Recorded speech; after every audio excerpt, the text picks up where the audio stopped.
Hello and welcome back to my channel, What's Good on TV.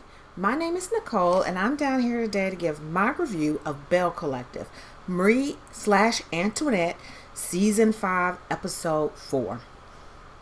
In this episode, we open back up with Leticia and Glenn. They're still out in the woods looking at the piece of land, and Glenn has broken the news that he has quit his job. And it's not funny, but the line he says that did make me chuckle a little bit is he says, "On everything I love, I promise on everything I love, I quit my job." I would have went over that. That'd have pushed me slam over the edge. And Leticia goes over the edge too. She's like, "What do you mean you quit your job?" And he's like, "I'm stepping into entrepreneurship." And she's like, "What entrepreneurship? What are you talking about?" She points out to him that he is the one that holds the insurance, has the savings, they depend on his income, and that he kind of made this decision without consulting her, and that is not a good partnership. And it's going to be okay, it's going to be all right. She informs him that I have a bunch of health issues, and she named a bunch of stuff, including the fact that they found a lump in her breast and she needs to get further exams done.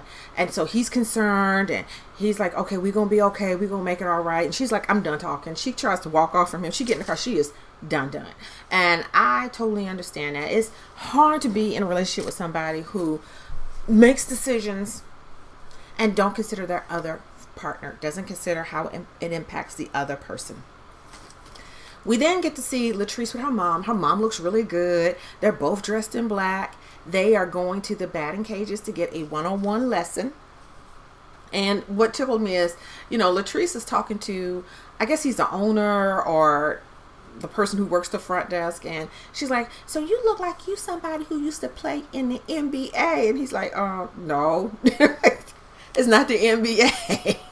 It's the baseball. It's the, I think it's the MLB or something." I don't even know myself, but it was funny when she said it. And in her confessional, they're trying to help her out and tell her what league baseball is. And she's like, "I don't know."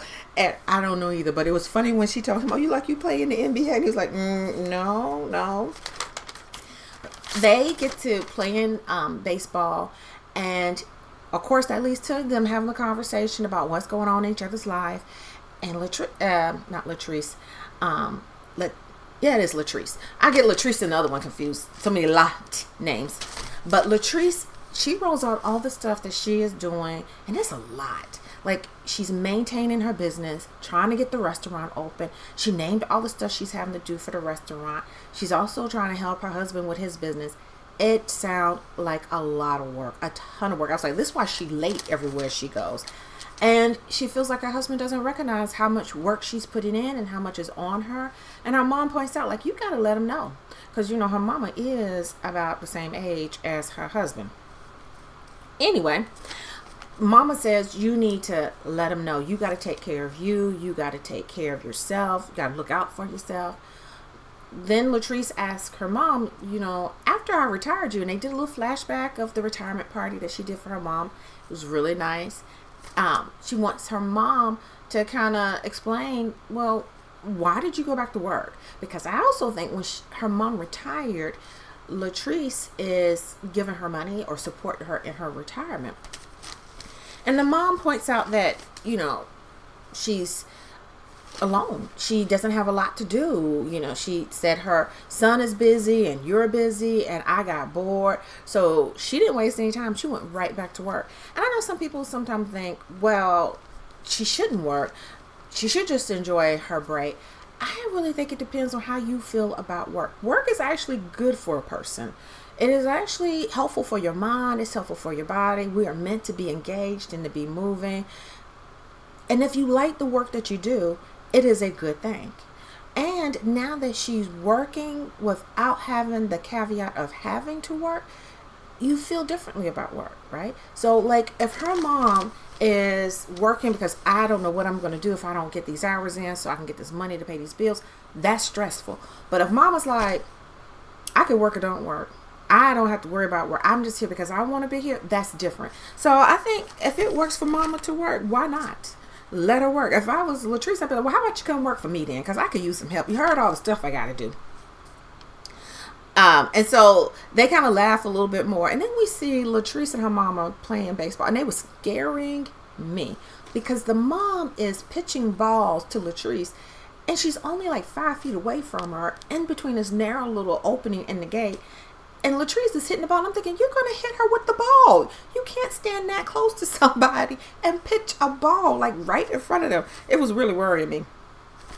Latrice also mentions to her mom that she's been invited to an improv class with the rest of the Belle Collective. And I guess she planned on going. But she doesn't go anywhere alone because she don't trust these women. This time we get to see Tambra with Desmond. And they are with their cute, cute, cute little baby. She's as cute as a dumpling. As cute as she is, she don't look nothing like her mama. That baby looked like her daddy all day into the night. That baby looks so much like her daddy. I think she looks like a clone. She looks like a clone, but she is cute, cute, cute. And Tambra shares about being a first-time mom and how nervous you are when you are a first-time mom. And I remember that feeling where, everything has to be sterile. You don't want any negative around them. You're watching every single thing. So she's a nervous first-time mom. She's also there's this love cocoon you go in when you have your first baby, and it's all you just like, I just want to be with this baby, and I just want to love on this baby, and I don't want no other distractions, no other problems with nobody. And that's kind of the space that Tambra is in right now. But Desmond talks to her about the collective and being open to it and working on it.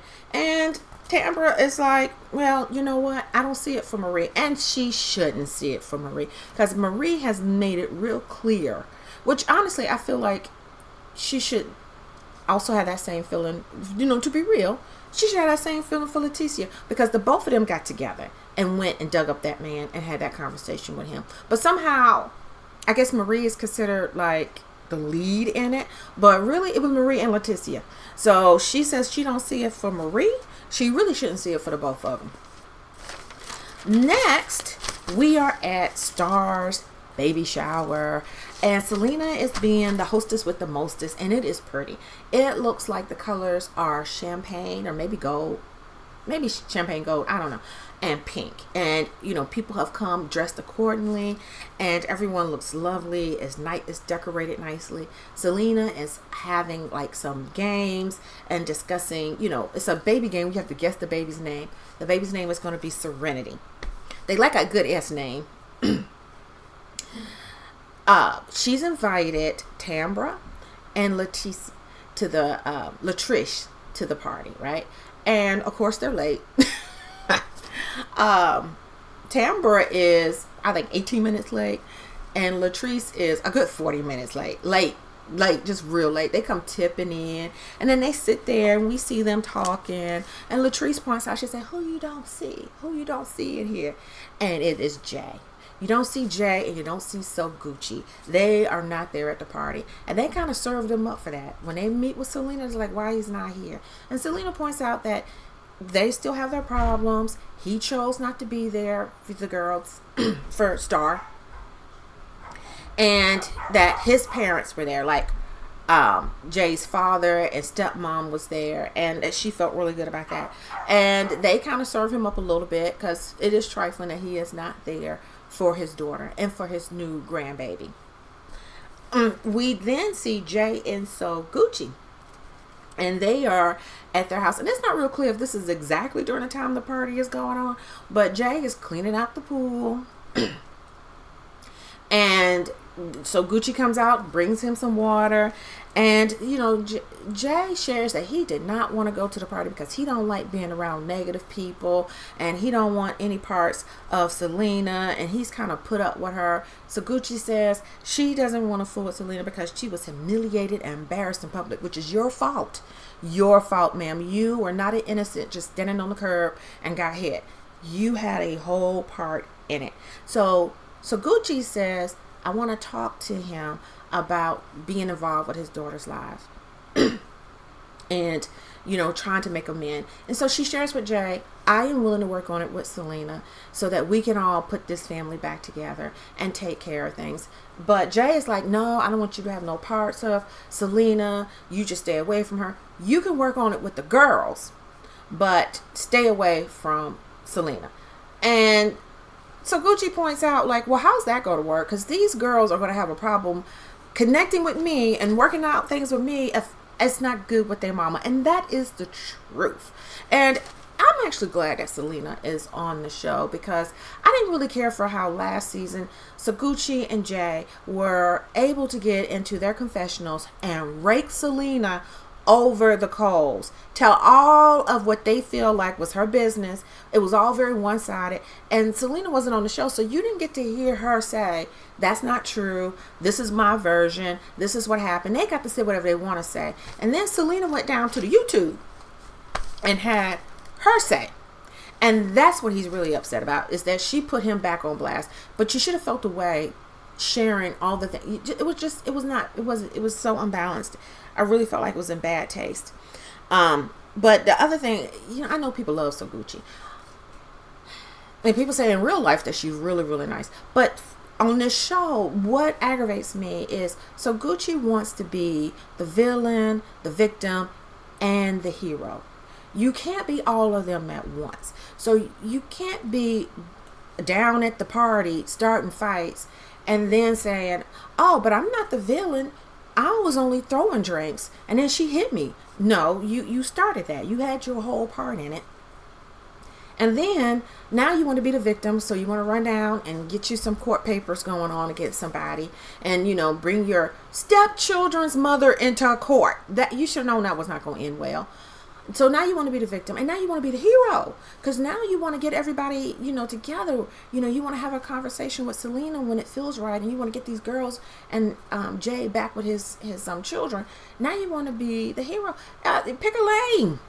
I don't care for that. I know some people are like, oh, I just love her so much.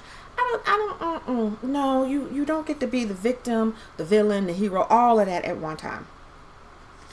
I think both of them should try to work it out with Selena and these girls. For these girls, I mean, you can get on a good foot with Selena and then feed her with a long handled spoon, as the old folks used to say. Like, keep her at an arm's length and be in your daughters and your grandchildren's lives. That's what you should focus on.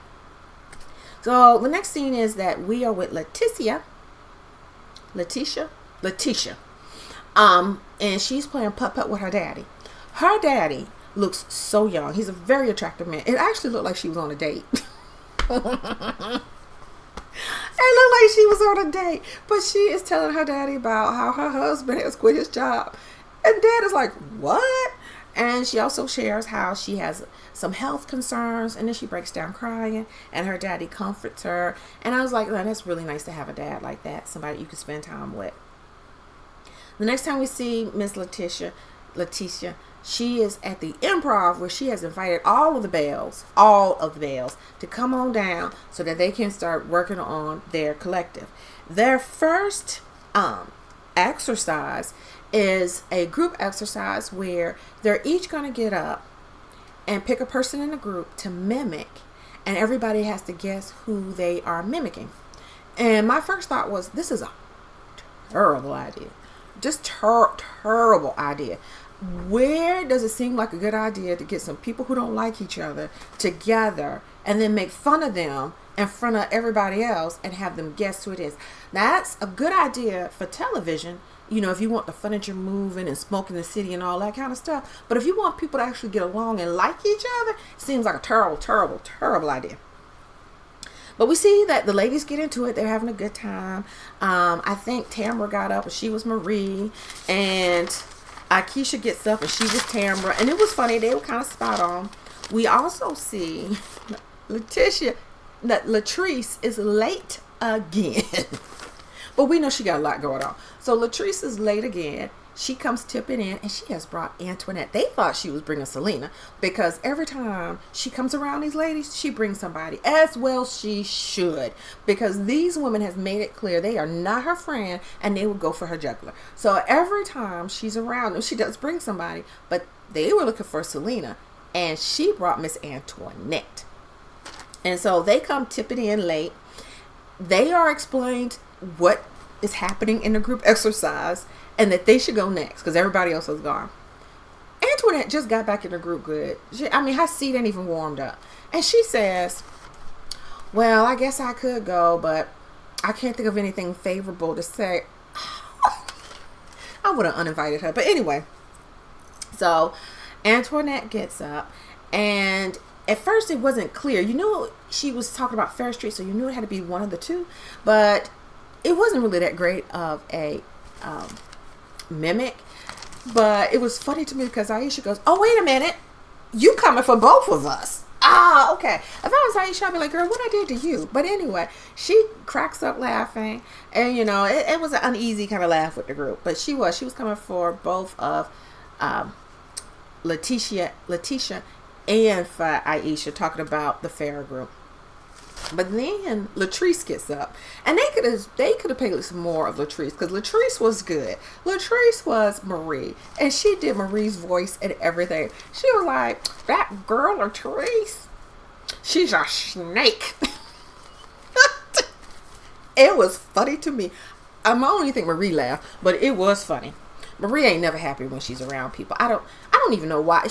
It must be a good check, because Marie don't like these people. I'm convinced Marie does not like these people, and I don't think she trusts them. Girl, why are you here? But they're all laughing, and bless her heart, Letitia goes, this is team building. No, that's not what team building is. That is not what team building is. So they stand up, and they're doing a neck roll, and that's really very relaxing. You do the neck roll when you try to, circle your head all the way around, one big circle. It can feel really good, especially if you can carry your stress in your neck. So they're doing that. While they're doing that, Selena tippy-toes in. When Saguchi finishes doing her little neck rolls and see Selena across the room, she starts, okay, that's my cue, I got to go. Now, bear in mind, when she was in her confessional earlier, she said that she was actually allowed to be in the same room with Selena if they were going to have a conversation, if she chose. But out of respect to her husband, she is not going to be around Miss Selena. So she has to tip out, and Aisha says, well, I got to go because she's my ride. Okay, first off, Aisha, you could have got a ride with one of the other ladies, or you could have got a Lyft or an Uber. But she decides that they're going to go. They leave out. Of course, Letitia runs behind them. Come on back. There's something I want to say. We know that's not going to go well, right? When has Letitia ever been able to calm these ladies down, move things forward, and progress? It's not going to go well. But she gets them to come back with the promise that they can leave in 15 minutes. She gets them back in the room. She starts her speech about, we got to resolve this. We got to take care of this. We ain't going to be no collective. What is that issue? Antoinette, who just got back, not even really part of the group, has to raise her hand and say the most. I wouldn't let Antoinette say nothing. I will say, to be fair, Letitia did try to shut her down, but Antoinette was like, I'm going to have my say. So Antoinette points out the problem is that this is not a real collective, and they not really friends, and they're tearing each other down, and that's why she had to dip out. And half of that's the truth. I don't know about tearing each other's business up, but the negativity is true. She said these little sister circles. She said these little sister circles don't work. I thought that was a tee-hee. And Latrice is in the confessional going, my girl came with stuff that's, hey, she been carrying this for 4 years, which I don't even know why they let her talk that much. I'm like, ma'am, you just got back in here. I don't even know if everybody know you. What's your name again? No, but they let her have her say. And then things kind of got a little derailed. Tamara added in that there was no trust in the group, that once you've been stabbed in the back so many times that, you can't really trust people. Marie gets upset, as always. Marie is trying to leave. Marie said, I just had a positive week and I don't need this negativity. This ain't progress. She wants to leave, and Letitia is blocked. Letitia should have said, here, let me get the door. That's what she should have said. Let me get the door. It never goes well with you here anyway. But I will say, it wasn't all on Marie this time, because that Latrice knows how to needle Marie and get her more and more upset. She is sitting there sipping something and smirking because Marie says something like, I got too much to lose. I got too much to lose. And Marie's like, what you got to lose? She whispers to Tamara, I'm trying to figure out what she got to lose. I don't know what she got to lose. And Marie is like, well, I'm going to leave. If I hear one more negative thing, I am going to leave. And that was really a cue to Latrice to say, well, let me find the one more thing. And she found it. The next thing Latrice says to her that made her want to go was, Latrice says, Marie said, I am not going to go back and forth with her. I'm not going to go back and forth with Latrice. And Latrice says, well, I'm not going to go back and forth with anybody who's less than me. You know that was about to be. Marie was like, I'm out. Let me out. I'm done. Let me leave. Let me go. And the whole time Latrice she's snickering because she knows what she's doing. She is needling Marie, and Marie can't seem to not let it happen. But anyway, she leaves, and that's kind of where this section ends. And we get a little preview. It looks like the next episode is really going to be good. But that's where this episode ends, is with these ladies having a whole kind of meltdown at their improv class. And it was a good one. I think it was a good show. If you are still here, I want to say thank you. I appreciate it. Leave me a comment. Please leave me a like. And I look forward to seeing you next time. Take care.